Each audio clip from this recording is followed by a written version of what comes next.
Jadi yang paling saya ingat pada saat itu, beliau itu berdoa. Kan kita kan masing-masing berdoa. Saya begini tangan saya membaca doa makan sesuai dengan agama yang saya pelajari. Beliau begini Pak, membaca doa juga pada saat mau makan.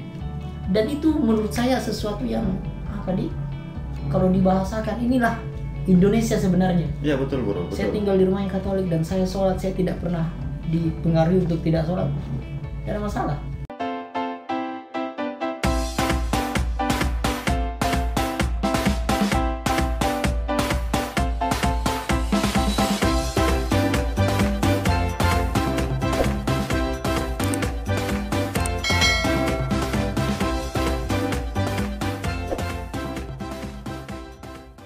Nggak ada masalah. Bahkan ya itu ya pengalaman yang paling wow banget bagi saya.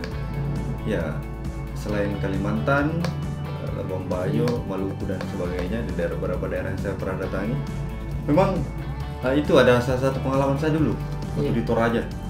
Ini pengalaman travel saya. Traveling ke daerah Toraja, saya pernah di daerah kecamatan Rantegua. Itu adalah salah satu kecamatan yang termasuk pedalaman. Kemudian kita itu hari explore di daerah sana. Saya pernah bermalam dan sholat di gereja bro, tapi di pinggirnya ya, di luar teras. Kayak takmirnya begitu. Iya. Kalau di masjid. Alhamdulillah pendetanya juga welcome. Ya dia tahu saya orang Muslim, dia perkenankan untuk tidur dan beribadah sesuai keyakinan saya sendiri. Itu di gereja bro. Di gereja bro. Wah. Itu di samping gereja. Jadi keren. Kita cuma tidak pada saat itu saya bukan cuma difasilitasi tempat tidur dan makan segala macam. Ya makan, tapi kita juga kayak tukar pikiran sama dia ke depannya gitu seperti apa.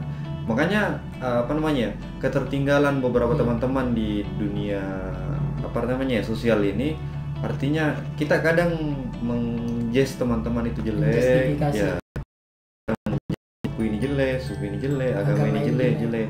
Coba. Padahal tidak seperti itu. Tidak seperti itu. Makanya saya bilang, selain saya dikasih tempat tidur, saya bisa sholat di situ, saya juga dikasih makan bro.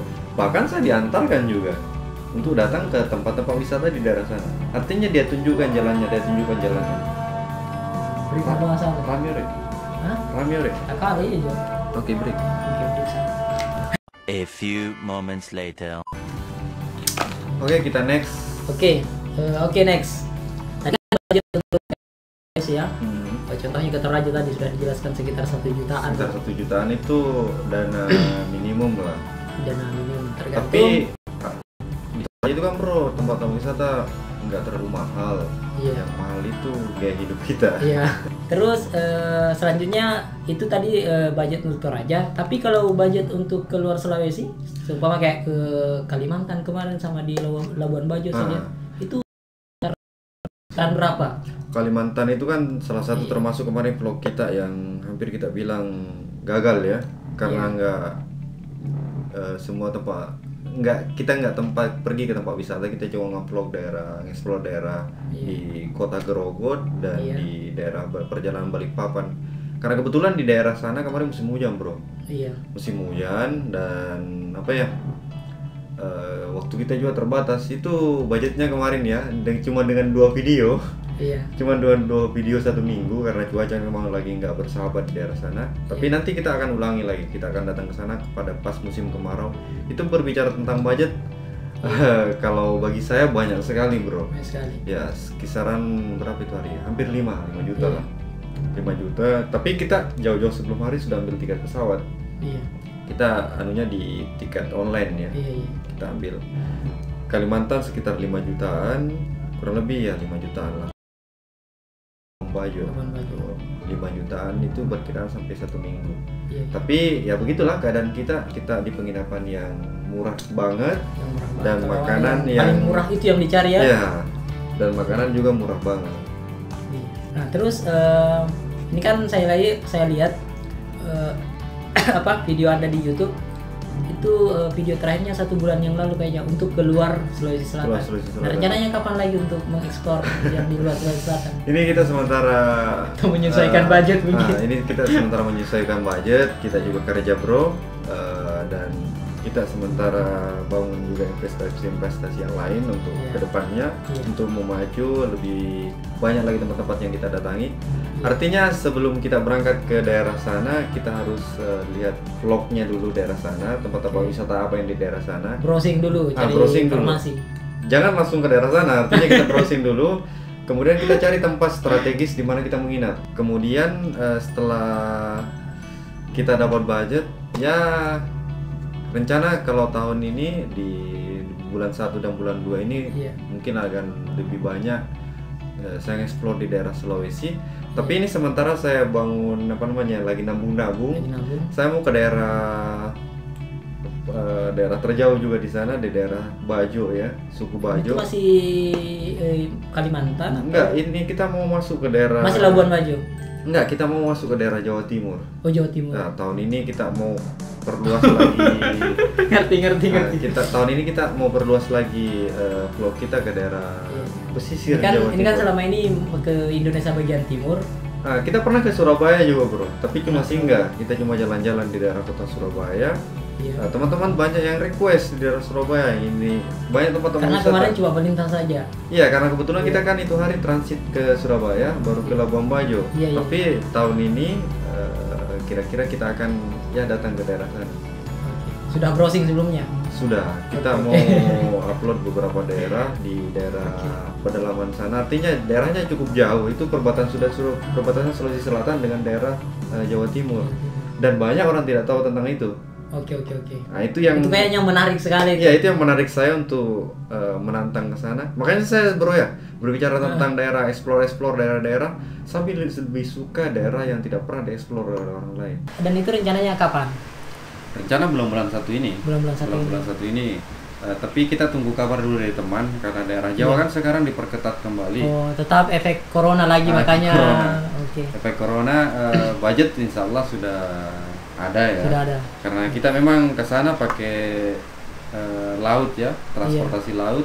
Kalaupun uang lebih nanti kembalinya kita pakai pesawat atau sebagainya. Tapi nantilah dipikir ya. Anak travel itu sebenarnya yang mereka butuhkan ya budget pasti ya. Pasti. Tapi ada hal yang menarik juga di anak travel itu. Kadang bro ya, kalau kita datang ini sudah fix hari ini kita mau berangkat, budget sudah ada, persiapan sudah ada. Sampai lokasi mood kita kurang. Betul. Mood kita kurang, sudah bikin video, editornya juga moodnya turun ya. Sama. Videonya saya itu biasanya kayak ini video saya terakhir yang di Pangkep. Itu 2 minggu kemudian baru saya upload. Karena itu lagi pertimbangan mood belum terkumpul untuk ngedit dan segala macamnya. Sehingga pada saat video itu diupload, itu bukan berarti kita sudah baru datang ke tempat itu sudah lama sebelumnya baru kita upload. Kita kan juga di kreator itu kan semakin hari atau semakin bulan channel kita berkembang kan kita ingin menyuguhkan yang terbaik untuk teman-teman yang menonton video ini. Jadi kalau kita asal upload dan sebagainya, asal ngedit dan sebagainya, kayaknya bahasanya kurang begitu menarik lah. Betul. Artinya kita mencari kepuasan penonton kita juga dapat AdSense dari YouTube dan mereka juga dapat kepuasan dengan menonton video kita. Iya, kepuasan, informasi. Informasi sama mereka bahwasanya keadaan daerah sini begini. Iya, betul. Dan saya tonton juga channelnya, ini bukan karena di depannya langsung Zuri share ya guys. Ini betul-betul sangat-sangat informatif menurut saya. Saya yang tidak pernah ke Kalimantan, jadi saya tahu Kalimantan itu bagaimana, ada tempat wisata seperti itu. Di Kalimantan itu keren bro, khususnya di Tanah Grogot. Saya 1 minggu di sana, mungkin berapa kali dengar suara klakson. Jarang ya? Itu unik ya? Ya unik, kalau ukurannya kota, ya unik. Itu kota, salah satu kota yang juga cukup besar di daerah Kalimantan, jarak dari Kalimantan Balikpapan, yang ibu kotanya kan, ke Grogot itu sekitar 4 jam. Di daerah Tanah Grogot, di daerah Pasir ini khususnya, kan di sana banyak ada pasir Panajam, di situ di pasir sendirinya. Saking tertibnya lalu lintas daerah sana itu jarang kita dengar klakson. Artinya kesadaran berlalu lintas itu sudah keren. Keren. Sudah, artinya masyarakat di sana sudah sama-sama mengerti ya. Sadar tentang lalu lintas. Makanya saya bilang kemarin teman-teman di sana wajar ya daerah sini dijadikan kan nantinya jadi ibu kota. Kayak rencananya saya dengar begitu. Kesadaran masyarakatnya tinggi. Dan bicara suku di sana banyak bro. suku Iya, semua Dayak, ada ya. suku Pasir, Jawa. Madura, Jawa, Bugis. Iya. Tapi kalau tim itu dominan paling banyak Jawa sama Bugis. Di Kalimantan Timur. Kalimantan Timur paling banyak Jawa sama Bugis. Makanya ada istilah di sana Bugis Pasir. Bugis Pasir. Nah, Jawa Pasir. Jawa Pasir. Nah. Saking banyaknya. Saking banyaknya suku. Artinya Oke. keren lah Indonesia pokoknya. Saya juga cukup menyesal ya jadi kreator dengan setelah selesai kuliah saya baru masuk ke dunia ini. Harusnya dari Seharusnya dari dulu. Iya. Jadi teman-teman yang menonton video ini yang mungkin mau jadi YouTube atau YouTuber atau konten-konten yang lainnya lah, nantinya di media informan kayak beginian, ya dimulailah dari sekarang. Ya, Mulailah dari sekarang karena lebih bagus menyesal karena terlambat daripada menyesal tidak melakukan sama sekali. betul. Itu kan keren bro. Setuju. Oke. Mungkin sampai di sini saja dulu vlog untuk hari ini. Jangan lupa like video ini dan jangan lupa untuk subscribe buat teman-teman yang belum subscribe. Iya. Supaya teman-teman bisa mendapatkan notifikasi jika video baru saya upload begitu.